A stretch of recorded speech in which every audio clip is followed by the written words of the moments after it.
But we want to start in a region of Africa which is hoping to see just how transformational and powerful natural resources can be to a struggling economy.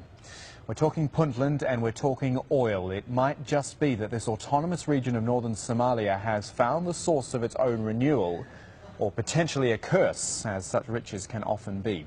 What's for sure is that for the first time in 20 years, companies are drilling for oil in Puntland.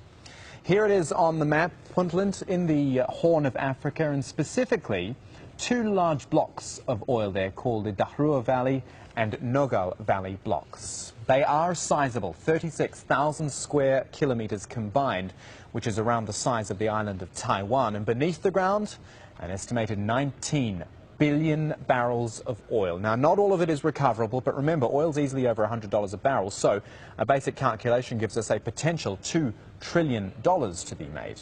Compare that to the size of the Puntland economy on its own, just $5.9 billion in 2010, with a meagre average income per capita of just $600.